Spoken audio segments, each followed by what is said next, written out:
Gold, trusted gold buyers. మీరు తాకట్టు పెట్టిన బంగారాన్ని విడిపించి ఈ రోజు ఉన్న మార్కెట్ ధరకు కొనబడను. నమస్కారం అండి. నమస్తే తల్లి. ఓం నమో వెంకటేశాయ. వెంకటాద్రి సంస్థానం బ్రహ్మాండే నాసికించిన వెంకటేశ సమోదేవో నా భూతో నా భవిష్యతి. ఇప్పుడు ఈ గ్రహాల మార్పుల వల్ల ఏవో రాబోతున్నాయని, మొన్న రీసెంట్గా బ్రహ్మంగారి ఇల్లు కూలింది అని, అంటే ఎక్కడ ఏ మూలన ఏం జరిగినా కూడా దాన్ని ప్రతి ఒక్కదానికి లింక్ చేసి దానివల్ల ఏదో దుష్ప్రభావాలు రాబోతున్నాయి, దీనివల్ల ఇబ్బందులు పడబోతున్నారని చెప్తున్నారు. మరి ఈ 2026 మనమైతే ఉగాది నుంచి చూసుకుంటాం, కానీ ఆంగ్ల నూతన సంవత్సరం రాబోతోంది. దీని ద్వారా మనకు ఉగాది వరకు ఈ మధ్య కాలంలో ఎలా ఉండబోతోంది, గ్రహాలు రాశుల పరంగా చూసుకుంటే, పంచభూతాల పరంగా చూసుకుంటే, తర్వాత మనకి సంవత్సరం మారిన తర్వాత ఎలా ఉండబోతోంది. 20 నిమిషాలు ఆడుకుందామనే ప్రయత్నం చేసిన నీకు ఇప్పుడు చిన్న ఫినిషింగ్ టచ్ ఇస్తా. అసలు నువ్వు జనవరి 1కు ముందు నా దగ్గరికి ఇంటర్వ్యూకి ఎందుకు వచ్చినావు? ఎందుకు రావు? ఉగాది కదా నువ్వు రావాలి. ఉగాదిది సపరేట్, అప్పుడు కొత్త పంచాంగం దృష్ట్యా ఇది సపరేట్. క్వశ్చన్ లేదు. ఎందుకని? తప్పు. దీనికి ఆన్సర్ చెప్పినాకనే ముందరకు పోవాలి మనం. ఉగాది 2026 మార్చి 19 నాడు శ్రీ పరాభవన సంవత్సరం వస్తుంది. దానికి కదా మనం పంచాంగం తీసుకోవాలి. నేను ఎందుకు ముందుగా వచ్చానంటే నేను దానికి ఆన్సర్ చెప్తా. మీరు ఎట్లాగో బిజీ పూజల్లో, మళ్ళీ నాకు అవకాశం దొరుకుతుందో లేదో తెలియదు. కాదు కాంపిటీషన్ జీవితములో నిన్ను నువ్వు నిలబెట్టుకోవడానికి కొత్తదనాన్ని ఎంచుకొని నిన్ను నమ్ముకున్నటువంటి ఓనర్కు నీ పూర్తి కర్త కర్మ క్రియ నీ రిజల్ట్ను ఇవ్వడానికి నువ్వు చేస్తున్నటువంటి ఒక ప్రయత్నం, నిన్ను నువ్వు జనాల్లో కొత్తగా ప్రొజెక్ట్ చేసుకోవడానికి చేస్తున్నటువంటి ప్రయత్నం. అదే ప్రయత్నం వేణుస్వామి చేసిండు కామాఖ్య విషయం. అమ్మా ఇట్లొచ్చారా? అర్థమైందా? కాబట్టి జనాల్లో కొత్తదానంలో కొత్తగా వస్తే నువ్వు గదే యాంకరింగ్ నేర్చుకున్నావు, గాయన గదే అడ్వకేట్ చదువుకుండు, గా టీవీ ఛానల్ గదే చేసింది. మరి గా టీవీ ఛానల్ ఏమో ప్రైమ్ టైమ్ స్లాట్ 2 లక్షలు ఎట్లా పోతుంది? మనకి వాళ్ళ చిన్న ఛానల్ 2000 ఎందుకు పోతుంది అంటే, వాళ్ళు కష్టపడడానికి వాళ్ళు చేసిన స్టింగ్ ఆపరేషన్లు కావచ్చు, వాళ్ళు జీవితాన్ని నాశనం చేసిన విధానం కావచ్చు, వాళ్ళకి ఆ పేరు వచ్చింది. సో అట్లనే వేణుస్వామి కష్టపడి ఈ స్థాయికి రావడానికి వేణుస్వామికి అంటూ ఒక బ్రాండ్ ఉన్నది. సో రెండవది, ఇదే సంవత్సరం ఇదే ఛానల్లో 2025 శివ అనే ఒక యాంకర్ కు నేను ఇంటర్వ్యూ ఇచ్చిన.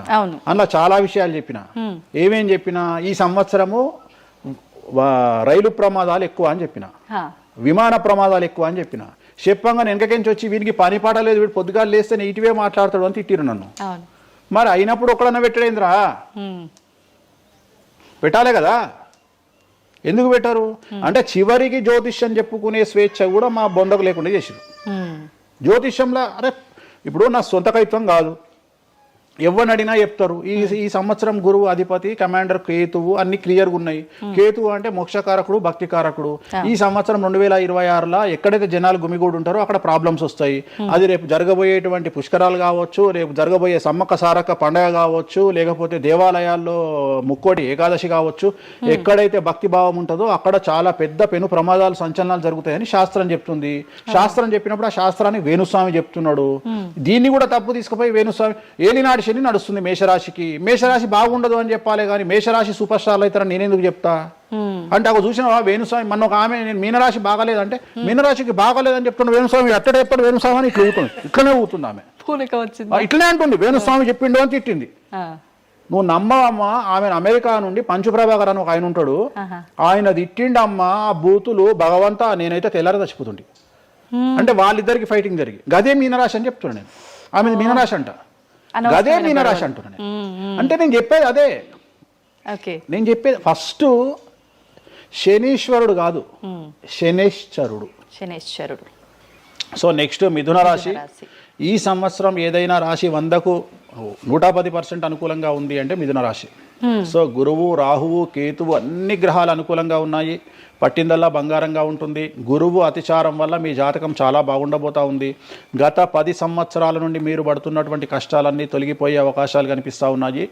సో కొత్త స్పీడ్తో ముందుకు వెళ్ళండి, కొత్త ఆలోచనలు చేయండి, ఎంత గొప్పగా జీవితంలో ముందుకెళ్లాలో ప్లాన్ చేయండి, చాలా గొప్పగా ఆలోచించండి, చిన్నగా ఆలోచన చేయకండి. గురువు విపరీత రాజయోగాన్ని ఇవ్వబోతా ఉన్నాడు. దైవబలం మీకు అనుకూలంగా ఉంది, గురుబలం మీకు అనుకూలంగా ఉంది, శనిబలం మీకు అనుకూలంగా ఉంది. కాబట్టి కొత్త వ్యాపారాలు ప్రారంభించండి, విపరీతమైనటువంటి చాలా గొప్పగా కలలు కనండి, ఆ కళలను సాకారం చేసుకునే దిశగా ప్రయాణం చేయండి. విద్యార్థులకు అనుకూలంగా ఉంది, ఉద్యోగస్తులకు అనుకూలంగా ఉంది, వ్యాపారస్తులకు అనుకూలంగా ఉంది, రైతులకు 2 పంటలు అనుకూలంగా ఉంది. సో ప్రతి వాళ్ళు చెరువులు, తర్వాత చేపల చెరువులు, రొయ్యల చెరువులు పండించే వాళ్ళకు అనుకూలంగా ఉంది, పౌల్ట్రీ ఫామ్ వాళ్ళకు అనుకూలంగా ఉంది, రాజకీయ రంగం వారికి అనుకూలంగా ప్రజల్లో మంచి మార్పులు కనిపిస్తూ ఉన్నాయి, స్త్రీలకు మీదే కమాండింగ్గా ఉంటుంది, కుటుంబంలో మీరు ఏం చెప్తే అది జరిగేటువంటి అవకాశాలు కనిపిస్తూ ఉన్నాయి. సో మిథున రాశి వారికి పూర్తి స్థాయిలో అనుకూలంగా ఉంది. ఎటువంటి రెమెడీస్, ఎటువంటి పూజలు అవసరం లేదు. అద్భుతం అయితే వీళ్ళది. నెక్స్ట్ కర్కాటక రాశి. సో నెక్స్ట్ కర్కాటక రాశి. సో కర్కాటక రాశి వారికి కూడా ఇంచుమించు 90% అనుకూలంగా ఉంది. కాకపోతే ఇక్కడ ఉన్న సమస్య ఏంటి అంటే మే వరకు 2026 మే వరకు కొద్దిగా వీళ్ళకు గురువు 12వ ఇంట్లో ఉన్నాడు కాబట్టి కాళ్ళు చేతులు విరిగే అవకాశం ఉంది, దెబ్బలు తగిలించుకునే అవకాశం కనిపిస్తూ ఉంది. జాగ్రత్తగా ఉండండి. సాధ్యమైనంత వరకు yellow colour, lemon yellow colour దుస్తులు ధరించే ప్రయత్నం చేయండి. చాలా అనుకూలంగా ఉండబోతూ ఉంది. రాజకీయ రంగంలో ఉండే వాళ్లకు విపరీతమైనటువంటి విజయాలు సిద్ధిస్తాయి. జనాల్లో అనుకూలమైన వాతావరణం ఉంటుంది. వ్యాపారస్తులకు విశేషించి అనుకూలంగా ఉంటుంది. విద్యార్థులకు అనుకూలంగా ఉంటుంది. అలాగే రైతులకు అనుకూలంగా ఉంటుంది. కళాకారులకు, క్రీడాకారులకు మరీ అనుకూలంగా ఉంటుంది. కాకపోతే ఓవరాల్గా కర్కాటక రాశి వారికి ఈ సంవత్సరం కొద్దిగా శత్రువుల యొక్క బెడద ఒక 10% కనిపిస్తూ ఉంది. కానీ శత్రువులను పట్టించుకోకండి. శని బలం వల్ల వాళ్ళు ఎంత ప్రయత్నాలు చేసినా, రాహు బలం వల్ల వాళ్ళు ఎంత ప్రయత్నాలు చేసినా మిమ్మల్ని ఎవరు ఏమీ చేయలేరు. సో మీరు చేయాల్సింది ప్రతి గురువారం నాడు లెమన్ ఎల్లో దుస్తులు ధరించే ప్రయత్నం చేయండి. అలాగే శ్రీకాళహస్తిలో గురు దక్షిణామూర్తి వద్ద గురువారం నాడు గురుహోరలో గురువుకు అంటే దక్షిణామూర్తికి అష్టోత్తర పూజ చేయించుకోండి. అలాగే పసుపు రంగు పువ్వు ఏదైనా ఉంటే అక్కడ నుండి తెచ్చుకొని ఇంట్లో పెట్టుకోండి. మీకు అనుకూలమైన ఫలితాలు ఉంటాయి. అంటే శని వీళ్ళకి ఫేవర్గా ఉన్నాడు అంటే శని వీళ్ళకి చాలా ఫేవర్గా ఉన్నాడు. రాహు ఫేవర్గా ఉన్నాడు. కేతు ఫేవర్గా ఉన్నాడు. మే నుండి గురువు కూడా ఫేవర్గా ఉంటాడు. అది ఉన్న చిన్న చిన్న ఇబ్బందులకు కూడా ఏమైనా దానాలు అలాంటివి అదే మనం చెప్పిన ఎందుకు గురువు లెమన్ ఎల్లో కలర్ గురువుకు దక్షిణామూర్తి సరిపోతుంది. ఇంకా అవసరం లేదు, ఇంకా దానాలు అవసరం లేదు. మరి తదుపరి రాశి. సో నెక్స్ట్ సింహరాశి. సింహరాశికి ఈ సంవత్సరం అష్టమ శని నడుస్తూ ఉంది. గురువు వ్యతిరేకమైన ఫలితాలు. రాహు, కేతువు చాలా నెగిటివ్గా ఉన్నారు. సో ఇంచుమించుగా 4 గ్రహాలు వ్యతిరేకమైన దిశలో ఉన్నాయి. అష్టమ శని అంటే తల్లికి ఆరోగ్యపరమైన ఇబ్బందులు ఉంటాయి, మానసికమైన ఇబ్బందులు ఉంటాయి, శారీరకమైనటువంటి అనారోగ్య సమస్యలు ఉంటాయి. అలాగే ఆర్థికపరమైన ఇబ్బందులు, న్యాయపరమైన చికాకులు ఉంటాయి. జాగ్రత్తగా ఉండండి. నలుపు రంగు దుస్తులకు దూరంగా ఉండండి. విద్యార్థులకు సమస్యలు, ఉద్యోగస్తులకు సమస్యలు, వ్యాపారస్తులకు సమస్యలు, ఈడీ కేసులు, పోలీస్ కేసులు, బ్యూరోక్రాట్స్కు సిబిఐ కేసులు, రైతులకు పంటల దిగుబడిలో నష్టము, కళాకారులకు, క్రీడాకారులకు వాళ్ళ అవకాశాలను ఇతరులు దక్కించుకునేటువంటి అవకాశం కనిపిస్తూ ఉంది. స్త్రీలకు భార్యాభర్తల మధ్యన గొడవలు. సో ఓవరాల్గా సింహరాశి వారికి ఏ రంగంలో వారైనా సమస్యలు కనిపిస్తూ ఉన్నాయి. అష్టమ శని ప్రభావం కనిపిస్తూ ఉంది కాబట్టి నలుపు రంగు దుస్తులకు దూరంగా ఉండండి. తీరు నల్లార్ శనీశ్వర ఆలయంలో ప్రత్యేకమైన శని పూజను నిర్వహించుకోవడం ద్వారా సమస్యల నుండి గట్టెక్కుతారు. ఓకే. సో నెక్స్ట్ కన్యారాశి. ఈ సంవత్సరం కన్యారాశి వారికి ఇంచుమించు 75% అనుకూలంగా ఉండబోతా ఉంది. శని, అలాగే కుజుడు, రాహువు, కేతువు, గురువు అనుకూలతల వల్ల చాలా అనుకూలంగా ఉండబోతా ఉంది. ఒకే ఒక్క సమస్య ఈ సంవత్సరం ఉండేది, భార్యాభర్తల మధ్యన ఈగోలు కానీ క్లాషెస్ కానీ వచ్చే అవకాశం ఉంది. సో కాంప్రమైజ్ అవ్వడానికి ప్రయత్నించండి. భార్య దగ్గర భర్త, భర్త దగ్గర భార్య కాంప్రమైజ్ అవ్వండి. ఈగోలకు పోవద్దు, జెలస్లకు పోవద్దు. ఆర్థికపరమైన అంశాల్లో జాగ్రత్తగా ఉండండి. విద్యార్థులకు అనుకూలత కనిపిస్తూ ఉంది. రాజకీయ నాయకులకు అనుకూలత కనిపిస్తూ ఉంది. వ్యాపారస్తులకు, కళాకారులకు, క్రీడాకారులకు విశేషమైన యోగం లభించబోతూ ఉంది. న్యాయస్థానాల్లో పనిచేసే వాళ్లకు, న్యాయ సంబంధమైన వృత్తిలో ఉండే వాళ్లకు అనుకూలమైన ఫలితాలు ఉండబోతా ఉన్నాయి. స్త్రీలకు విశేషించి అనుకూలంగా ఉండబోతా ఉంది. సో ఈ సంవత్సరం కన్యారాశి వారికి పూర్తిగా అనుకూలమైనటువంటి ఫలితాలు కనిపిస్తూ ఉన్నాయి. వీరు చేయాల్సినటువంటి రెమెడీ, సోమవారం నాడు రుద్రాభిషేకాన్ని శివాలయంలో నిర్వహించండి. సమస్యల నుండి గట్టెక్కుతారు. సో నెక్స్ట్ తులారాశి. తులారాశి వారికి 6వ స్థానంలో శని కనిపిస్తూ ఉన్నాడు. కాకపోతే గురువు విపరీత రాజయోగాన్ని ఇవ్వబోతా ఉన్నాడు. వీళ్ళకి గురు బలము మరియు దైవ బలం అనుకూలంగా ఉండడం వల్ల మీ జీవితాన్ని కొత్తగా ప్రొజెక్ట్ చేసుకునేటువంటి అవకాశం మీకు దేవుడు కల్పిస్తూ ఉన్నాడు. ముందుకు వెళ్ళే ప్రయత్నం చేయండి. చాలా కొత్తగా మిమ్మల్ని మీరు ఆవిష్కరించుకునే ప్రయత్నం చేయండి. మిమ్మల్ని మీరు కొత్తగా సమాజానికి చూపించుకోండి. దానివల్ల మీ ఆలోచనలు మార్చుకోండి. చాలా గొప్పగా థింక్ చేయండి. గొప్పగా కలలు కనండి. వాటిని సాకారం చేసుకోండి. గురువు అనుకూలంగా ఉన్నాడు. కాకపోతే కుటుంబంలో పెను సంచలనం జరిగే అవకాశం కనిపిస్తూ ఉంది. 6వ స్థానము భాగ్యానికి మరియు శత్రుత్వానికి కారకుడు కాబట్టి శని వల్ల సంచలనం జరిగే అవకాశం ఉంది. విద్యార్థులు, ఉద్యోగస్తులు, వ్యాపారస్తులు, కళాకారులు, క్రీడాకారులు, రైతులు, అలాగే రాజకీయ నాయకులు ఎవరైనా సరే వాళ్ళ జీవితంలో ఏదో ఒక పెను సంచలనం జరిగే అవకాశం కనిపిస్తూ ఉంది. నలుపు రంగు దుస్తులకు దూరంగా ఉండండి. తిరునల్లార్ శనీశ్వర ఆలయంలో ప్రత్యేకమైన శని పూజ నిర్వహించడం ద్వారా సమస్యల నుండి బయటపడతారు. నెక్స్ట్ వృశ్చిక రాశి వారికి అర్ధాష్టమ శని వెళ్ళిపోయింది. శని గురువులు అనుకూలంగా ఉన్నారు, రాహు కేతువులు అనుకూలంగా ఉన్నారు. కళాకారులు, క్రీడాకారులు, ఉద్యోగస్తులు, విద్యార్థులు, వ్యాపారస్తులు, రైతులు, రాజకీయ నాయకులు, స్త్రీలు, అన్ని రంగాల వారికి పూర్తిగా 100కి 100% అనుకూలంగా ఉన్నటువంటి రాశి వృశ్చిక రాశి. పూర్తి స్థాయిలో విశాఖ 4, అనురాధ 1, 2, 3, 4, జ్యేష్ఠ 1, 2, 3, 4, 9 పాదాల వారికి విశేషించి రాజయోగంగా భావించాల్సి ఉంటుంది. మే వరకు విపరీత రాజయోగం కనిపిస్తూ ఉంది. మే తదుపరి కూడా అనుకూలమైన ఫలితాలను పొందుతారు. కాబట్టి వీరికి ఎటువంటి రెమెడీసు, ఎటువంటి పూజలు అవసరం లేదు. చాలా గొప్పగా కళలు కనండి, మీకున్నటువంటి కళలను సాకారం చేసుకోండి, మీకు ఎటువంటి రెమెడీస్ కూడా అవసరం లేదు.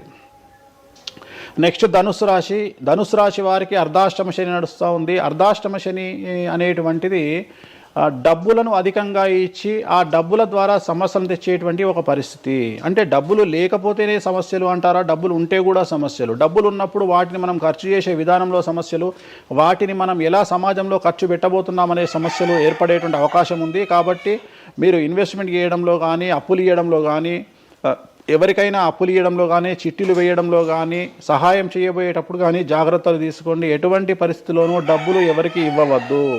సో ధనుస్సు రాశి వారికి డబ్బు పరంగా సమస్యలు ఏర్పడే అవకాశం ఉంది. రాక డబ్బులు వచ్చినాయి కాబట్టి తీసుకెళ్ళి వేరే వాళ్ళకి ఇచ్చి మోసపోయే అవకాశాలు కనిపిస్తూ ఉన్నాయి. ఈ ఒక్క విషయంలో ధనుసు రాశి వాళ్ళు జాగ్రత్తలు తీసుకుంటే విద్యార్థులకు, ఉద్యోగస్తులకు, కళాకారులకు, క్రీడాకారులకు, రాజకీయ నాయకులకు, స్త్రీలకు, వ్యాపారస్తులకు, రైతులకు, అన్ని రంగాల వారికి ఈ సంవత్సరం అనుకూలంగా ఉంటుంది. ఓన్లీ మీరు చేయాల్సిన రెమెడీ నలుపు రంగు దుస్తులకు దూరంగా ఉండండి. తిరునల్లార్ శనీశ్వర ఆలయంలో ప్రత్యేకమైన శని పూజ నిర్వహించడం ద్వారా సమస్యల నుండి గట్టెక్కుతారు.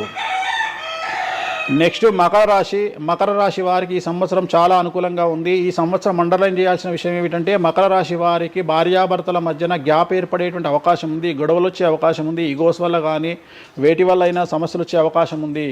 అది కాకుండా విద్యార్థులకు అనుకూలతలు ఉంటాయి, ఉద్యోగస్తులకు అనుకూలతలు ఉంటాయి, రైతులకు 2 పంటల దిగుబడి రాబడి ఉంటుంది. అలాగే రాజకీయ నాయకులకు సమాజంలో మంచి పేరు ప్రఖ్యాతులతో పాటు పదవులు సిద్ధిస్తాయి.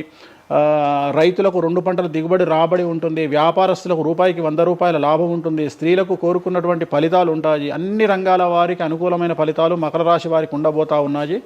వీరు సోమవారం నాడు శివాలయంలో రుద్రాభిషేకం నిర్వహించుకున్నట్లయితే సమస్యల నుండి గట్టెక్కుతారు. సో నెక్స్ట్ కుంభరాశి వారికి ఏలినాడు శని చివరి అంకంలో ఉంది. చాలా సమస్యలు కనిపించబోతా ఉన్నాయి. కుటుంబంలో ఎవరిని తీసుకున్నా విద్యార్థులు, ఉద్యోగస్తులు, వ్యాపారస్తులు, కళాకారులు, క్రీడాకారులు, రాజకీయ నాయకులు, స్త్రీలు, ఉద్యోగస్తులు, బ్యూరోక్రాట్లు అందరికీ సమస్యలు ఉన్నాయి. వాహన ప్రమాదాలు, పోలీస్ కేసులు, కోర్టు కేసులు, ఆరోగ్యపరమైన ఇబ్బందులు, మానసికమైన ఇబ్బందులు, స్త్రీలకైతే థైరాయిడ్ సమస్యలు, పీసీఓడి సమస్యలు, గర్భసంచికి సంబంధించిన సమస్యలు, మానసికమైన ఇబ్బందులు బాధించే అవకాశం కనిపిస్తూ ఉంది. జాగ్రత్తగా ఉండండి. నలుపు రంగు దుస్తులకు దూరంగా ఉండండి. శనివార నియమాన్ని పాటించండి. సప్త శనివార వ్రతాన్ని పాటించండి. సప్త శనివార వ్రతం అంటే శనివారం నాడు శ్రీ వెంకటేశ్వర స్వామి వారికి సంబంధించినటువంటి వ్రతము. ఇది పుస్తకం మీకు మార్కెట్లో దొరుకుతుంది. తీసుకొచ్చుకొని 7 వారాల పాటు 7 శనివారాల పాటు చేయండి. సమస్యల నుండి గట్టెక్కుతారు. ఇక చివరిది లాస్ట్ది అనేటువంటిది మీనరాశి వారికి ఈ సంవత్సరం జన్మశని నడుస్తూ ఉంది. జన్మశని చాలా డేంజరస్గా ఉండబోతూ ఉంది. ఏ రంగంలో ఉండే వారికైనా ఈ సంవత్సరం సమస్యలు తప్పవు. ఆర్థికంగా, సామాజికంగా, న్యాయపరంగా, ఆరోగ్యపరంగా, వాహన ప్రమాదాలు అవ్వచ్చు, ఆర్థికపరమైన నష్టాలు అవ్వచ్చు, పోలీస్ కేసులు అవ్వచ్చు, ఇంట్లో తల్లిదండ్రులు ఒకళ్లకు ప్రాణగండాలు అవ్వచ్చు, భార్యాభర్తల మధ్యన గొడవలు అవ్వచ్చు. మరీ ముఖ్యంగా ఈ సంవత్సరం మీనరాశి జాతకులు ఉండేటువంటి ఇళ్లలో మగవాళ్లకు సంపాదన లేకుండా ఖాళీగా ఉండడం వల్ల ఆడవాళ్లు మాత్రమే సంపాదించి, ఆడవాళ్ల ఉద్యోగంతో డబ్బులు సంపాదించి, ఆడవాళ్ల అంటే భార్యల మీదనో, ఆడవాళ్ల కూతుళ్ళ మీదనో, తల్లి మీదనో బ్రతికేటువంటి పరిస్థితి మగవాళ్లకు ఉండే అవకాశం ఉంది. కాబట్టి ఈగోలను చంపుకోండి.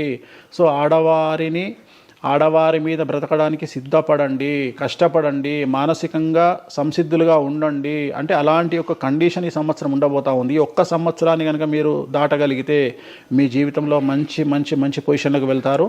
సో నలుపు రంగు దుస్తులకు దూరంగా ఉండండి. రాత్రిపూట ప్రయాణాలు చేయకండి. వాహన ప్రమాదాలు జరిగే అవకాశం కనిపిస్తూ ఉంది. జన సమూహం ఉన్నటువంటి ప్రాంతాలకు వెళ్ళకండి. సో జాగ్రత్తలు తీసుకోండి. నలుపు రంగు దుస్తులకు దూరంగా ఉండండి. తిరునల్లార్ శనీశ్వర ఆలయంలో ప్రత్యేకమైన శని పూజ నిర్వహించడం ద్వారా సమస్యల నుండి బయటపడతారు. ఇప్పుడు ఈ రాశి ఫలాల్ని ఈ మధ్యకాలంలో చాలా మంది ఫాలో అవుతున్నారండి. ఇది అక్షరం అంటే పేరులో మొదటి అక్షరాన్ని బట్టి ఫాలో అవ్వాలా, లేదంటే డేట్ ఆఫ్ బర్త్ బట్టి వచ్చే రాశిని ఫాలో ఇది అవ్వాలా? పేరులో దానికి సంబంధం లేదు, డేట్ ఆఫ్ బర్త్ ప్రకారం చూసుకోవాలి. రెండోది ఇది గోచారం, గ్రహచారం వేరు, గోచారం వేరు. ఇది జస్ట్ గోచారం ప్రకారం ఎలాగైతే మనము సౌరమానం ప్రకారము మనం చూసుకుంటామో అలా ఇది ఓన్లీ చాంద్రమానం ప్రకారము మీ నక్షత్రం ప్రకారం చూసుకోవాల్సిందే. మళ్ళీ వ్యక్తిగతమైన జాతకం వేరు. అంటే ఒక 3-4 రాశులు మినహాయించి అన్ని రాశుల వరకు కొంచెం ఇబ్బందికర పరిస్థితులే ఉన్నాయి. దానికి మీరు చెప్పిన రెమెడీస్ చేసుకుంటే సరిపోతుంది. ధన్యవాదాలండి, చాలా చక్కగా వివరించారు. ఓం నమో వెంకటేశాయ.